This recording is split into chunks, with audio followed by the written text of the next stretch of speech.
Welcome back to the channel. My name is Kolby Van Camp, and I'm here with none other than a K-State legend and a now newly inducted Ring of Honor member at Bill Snyder Family Stadium and to Kansas State Athletics, former quarterback Ell Roberson. Ell, great to have you here on the Oh channel. It's going to man. be super exciting. Thanks for having me, buddy. Of course, my pleasure. So, first of all, I need to give a shout out because I put out on Twitter before I started doing all of this. I said, hey, if you wanted to see somebody for me to interview, who would you want me to interview? And Hunter Carper, Alex Brown, and the Curtis Dawson all said, hey, we want to hear from Ell Roberson. So, your wish is my All right. command. And here we Yeah, go. man. So, let's talk about real fast. Just everyone wants to know 2003 special year. K-State, you go 4-0, then you drop 3. You'd have the infamous Marshall game. Everybody's sitting around saying, what happened? Yeah. And then you bounce back, go 11-4, and you win the Big 12 over the greatest college football team of all time in Ever. Oklahoma. So, Yeah. just Yeah. walk us through that year. What was that like? Was there a time where you're like, oh my God, what is happening? Or Yeah. where did you have that confidence all the way through? Yeah, I mean, it was kind of a bittersweet for us, because we had high expectations coming off of the previous year. My sales roles was coming back, and you know, the media was really high on us, and we really believed in ourselves. And I mean, we took it upon ourselves that whole summer, like this is our year. Especially the seniors, because we all came in and a tight knit group, and pretty much all of us actually stayed together. We didn't have the issues where like two of your best players go and play for another school. We actually really were, stayed in Manhattan as a group. Some got to play a little earlier than others, but for the most part, that 2003, that was our year to really show what our class was made of. Had a great summer going into the season. Started off real good. Went out to Kansas City and whooped up on Cal and continued that on for a few games. And like I actually ended up breaking a few bones in my wrist in one of the games prior to our first loss to Marshall. And then that kind of like put us in the dump a little bit, and we just never recovered for that for a little while. We kind of lost our identity a little bit. When you're projected to be so high, and you have a hiccup, it sometimes takes, especially from a kid standpoint or a younger student athlete, takes us a while to get back going. But once we were able to get back going, it was what you saw those last games of our season, that's the team that we were, and that's the team that we want to be remembered by. And when you look back at, my career, one of the things that I always hear is the Oklahoma game. And, and not only for me, but just for us as a team, that class that we had, that's what we set out that year to be remembered for. Remembered by something that we can do as a team to show the world that we are one of the top teams, if not the best team, to play college football that year. And even though that they projected another team to be that team, we showed the dominance of what we had to and presented that for the world to see.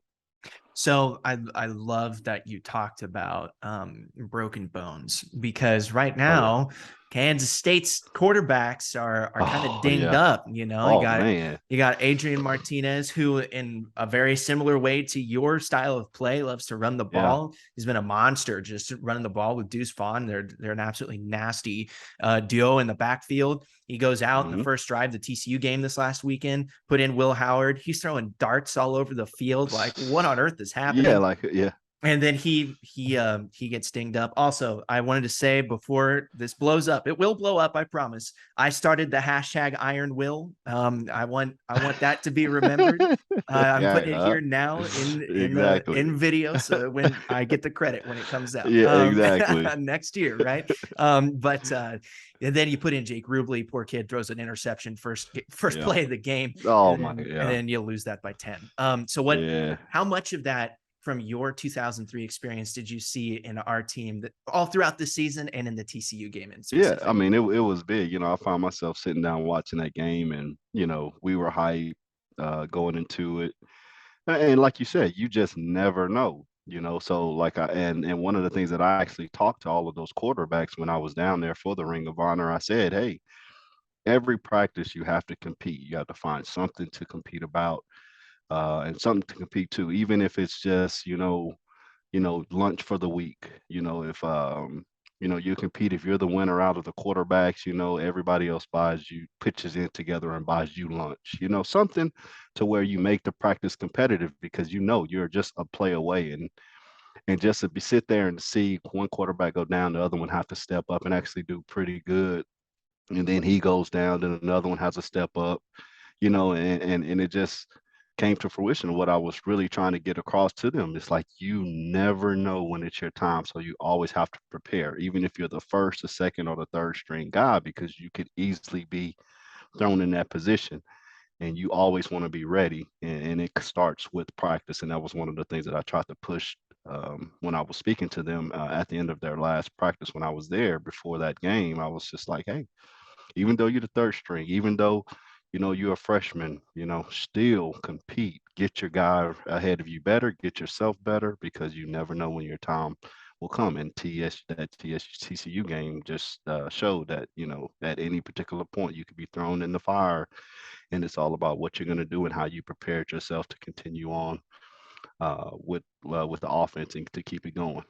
I appreciate that you said that, because Will Howard, in his interview after the game, he said, I feel like I failed because I'm the next man up. I take that job really seriously. And Hmm. I wanted to be super prepared, and I felt like I was doing really well, and then go down injured. And then I have that interception late in the game that kind of seals it for TCU. And Hmm. I didn't play my best football game. And I feel like I let the team down. And I thought he was going to cry. Like, I wanted to cry for Yeah. him. I was like, my Yeah, guy, exactly. it's, Yeah. oh my gosh, I feel badly for you, but it's all Yeah. it's all good. Yeah. We'll be okay. Yeah. But In a I love situation that. like that too. Yeah. In a situation like that too, he could only get better from there because he was put into a situation, and maybe the information that he received, and maybe even how he self evaluated himself to feel like he was ready to be thrown in that position. Now you get to see it. Okay. So now it's like when I go back to the drawing board or when I go back to practice, you know, obviously if it didn't work for you that time, you got to change some things up, and that what builds that chemistry within the quarterbacks, that chemistry within yourself to know, hey, I got to do a little bit more because I wasn't prepared that last game. And he said it himself. So hopefully you'll see better things out of him and he'll be ready that next time he's thrown in the fire.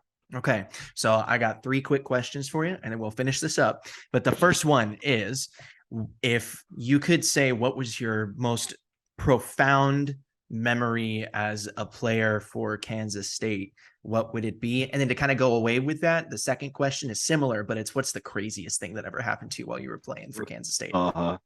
Well, the if I would have to say the most, it would have probably been that Oklahoma game.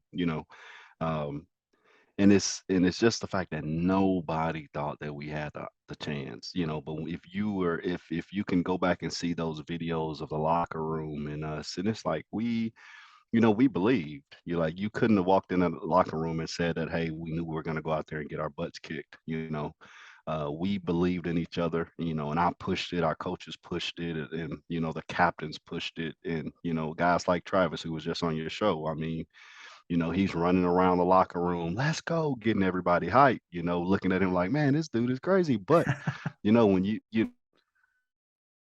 that was the kind of player that he was for us. He was that one that when he sees anybody, he's going to go get in your face and let you know. But we had players that all played a significant role in us being successful, and they were able to identify the ones that may have doubted, and got them into that spirit of, hey, man, I believe in you, you believe in me. Let's go out here and give it our all and see what happens.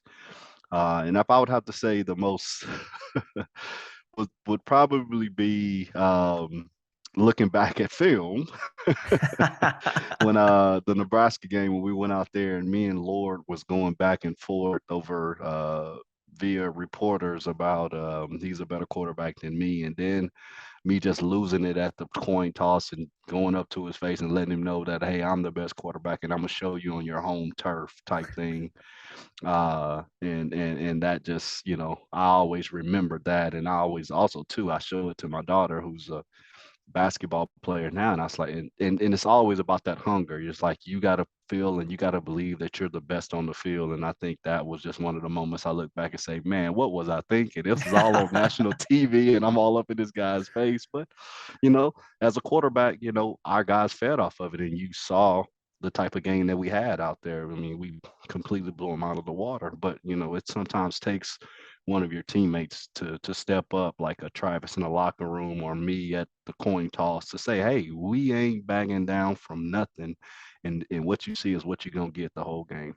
I love that because as a sports broadcaster, that's a story that writes itself, man. Like if you Yeah, get up there and exactly. you get in the face of the person at the coin toss, it's like my job here is Hmm. done. I just have to Yeah. point the camera and let it happen, right? So you don't Right. need a commentary from me. Just let it go. Yeah. So in a way, thank you, because that makes my job easier. Yeah. Appreciate it. But No problem. my final question for you is the path to Arlington for Kansas State this year. Is it? How do you feel about it? I feel good. I feel good. I think, like I said, we're there. You know, I mean, the Kansas State is on the map. I mean, they got great coaching.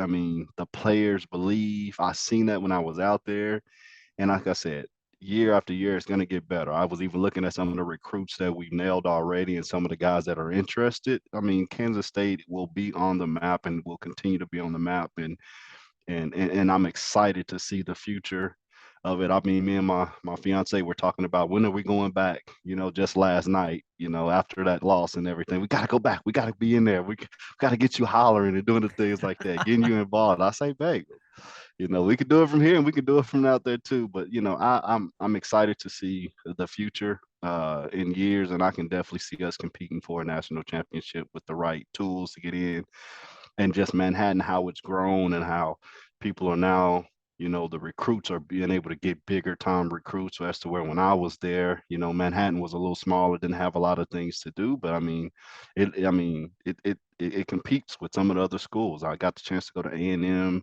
to Texas with my daughter in basketball, and just going back and after 10 years of just being away from Manhattan to see how much it's grown. You know, it definitely is a nice place, and it definitely can get in the recruits that we need to, you know, to get us where we want to go.